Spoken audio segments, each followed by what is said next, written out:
asset information for digital twinning. And I would say the floor is yours. Please start with your presentation. Great. Thank you.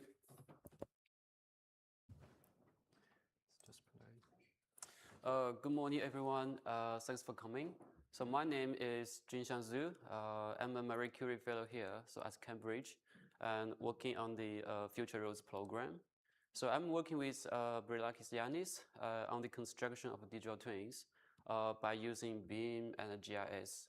And now I'm trying to integrate graph into digital twin, trying to improve the efficiency in information integration, information query, and knowledge discovery. Yeah. Oops. So this is my background, because like my current research mainly focusing on using graph in digital twin. So the start point of my research is a graph. Yeah, it's just like this. So yeah. So that's the work we did before. So to use graph in digital twin, and the first step is to convert the BIM models or digital models into a graph. That's what I did before. So as you can see, this is a building model. So this is a visualization of geometric information. And this is the IFC SPF behind this model. So this is for manifold machine. This is a graph I created based on the IFC SPF. So I would say graph is a visualization of semantic information. So that's the two types of information in BIM or digital models: geometric information and semantic information. So the 3D models is a visualization of geometric information. So while the graph is the visualization of semantic information. And as you can see, the semantic information can be very complicated. So in BIM models. I also tested my method in graph generation using other building models. And you can see those models and the corresponding graphs, and I call it IFC graph. And you can see different patterns, different shapes, depending on the information included. So these are for buildings. This is for roads. So I received a piece of road model, so in IFC from Trimble, and I convert that into a graph. And that's what you see here. So this is a graph for roads, yeah. But most of the things you see here is about geometric information, like I can tell you that.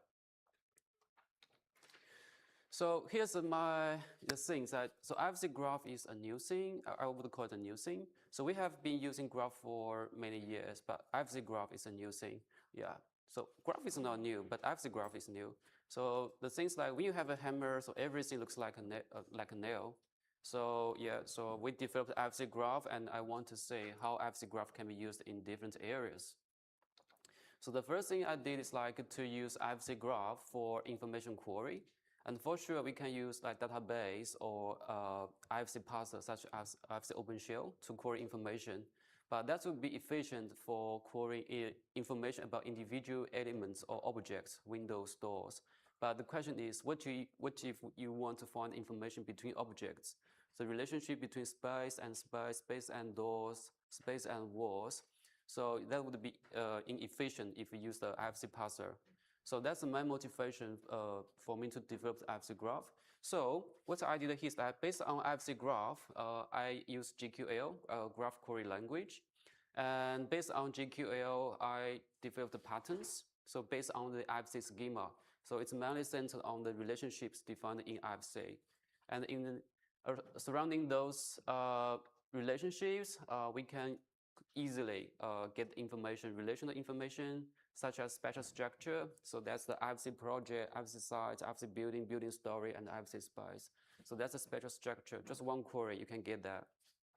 And also other relational information, spatial containment. So which means what elements are contained in which space or which floor, and the space boundary. So that's the relationship between a space and it's like boundaries, floors, walls, doors, windows, and also other things, space accessibility. So that's a subgraph of the space boundary, so which shows the connectivity between space, door, space, and door.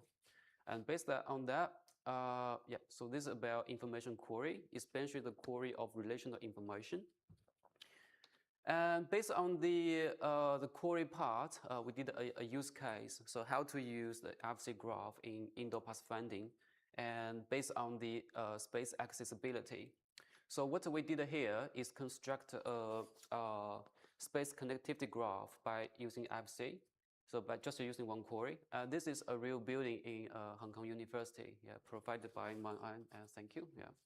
So what we did here is I constructed the building-wide connectivity graph, and using that for pathfinding, either between space to space, or space to a door, or space to some facilities. So here in this case, it's fire separation terminals. Yeah. So we can easily create the connectivity graph from the IFC graph. So that's the main two use case I developed so far. And after this, I was thinking, okay, what else can we do with the IFC graph? So one day, when I was looking at this graph, I said, okay, so there's a certain number of nodes and edges, and maybe we can use that for some kind of other use case, such as like quantify the amount of information contained in building models. That would be some useful, because like when you create digital twin or beams, so you need to define the level of details, either in terms of geometry or semantics. And in some use case, you need to like reduce the amount of information, right? And in order to assess the efficiency of the algorithms you developed, you need to measure the amount of information increased or decreased. So yeah, so that's this is my question. So can we use graphs to quantify the amount of information? Yeah, I think, yeah, we can try that.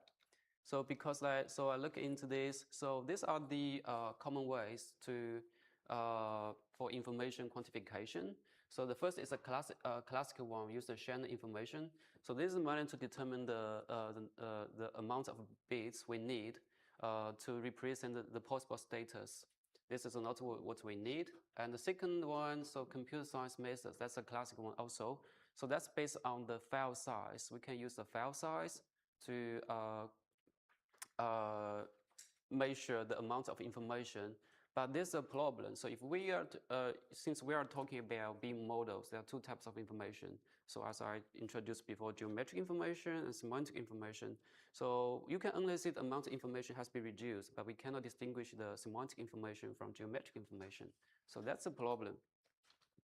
Yeah, so this is an illustration of the information contained in beam. So I created this using AI. So it's not accurate, but sufficient to illustrate my idea. So these are the two types of information. Geometric information is mainly about the location, shape, size, and that's what you can say in terms of 3D. And other type of information is like the properties, attributes, relationships. Yeah, so that's the two types of information. So the next question is like how to use nodes and edges to quantify geometric and semantic information. So we can do that because like since we create labeled graph, so we have nodes for each object, and those nodes are labeled, and we can say if it is about semantics or geometry. So two steps. If we want to apply this one, the first step is about graph generation. So how to create IFC graph from IFC. So that's I have done this before. About is in 2023. So the first step is about class mapping. So that's what we need to do if we want to convert the data from one model to another one. So concept mapping. So in this case, we have IFC concept. It's mainly about entities and attributes. So in terms of entities, we have objects, relationships, and property sets. So that's the three main things defined in IFC. And then in terms of attributes, we have intrinsic attributes and extrinsic attributes. Yeah. Also, on the LPG side, we have nodes and properties and labels. So all those objects or entities have been mapped to nodes. Yeah. Yes. 2 minutes? Yeah. What? All right. That's so quick. Okay, I'll just quickly through it. Yeah, so graph generation, I will not talk more about this. So the second thing is about the distinguish geometric information from semantic information.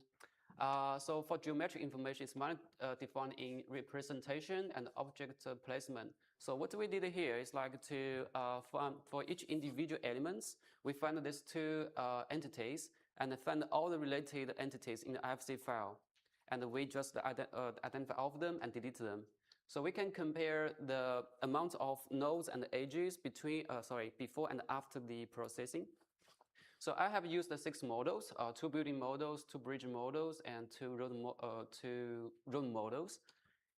So this is the these are the IFC graph before geometry removal, and these are the you can see a comparison. So for the bridge one, so we can see that this is the before the geometry removal, and this after. So you do not see too much difference. This is because that this mainly use the swept solid is implicit geometry. So we just remove a few nodes. But for this one, for roads, it's mainly using a boundary representation. So each node represents a point. So you can see the big I is actually about geometry, all about geometry. After removals, just look at that like this. So here's an overview of all the models, the number of nodes and edges before and after removal. And you can see the percentage of reduction of nodes. So for buildings, it's about 67%, then 60%. Then for roads, I can say 99%. So yeah. So this is the idea. So this is mainly a proof of concept. So we can use property graph to quantify the information and use that to distinguish the geometric information and semantic information.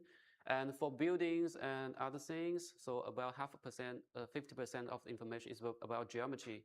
And for roads, which is relatively new for IFC, so most of the information is about geometry. Yeah, so that's my findings and future work. Yeah, reference as publications. And also last thing, so as a charter member of the CIOB and a member of the Cambridge CIOB committee, so I'd like to promote CIOB, and we are always open for membership application, different paths, and yeah, CIOB assistant. Yeah, thank you. Any questions or? So thank you very much for your presentation, and no short time for presentation. Are there any questions from the audience? David. Yeah, so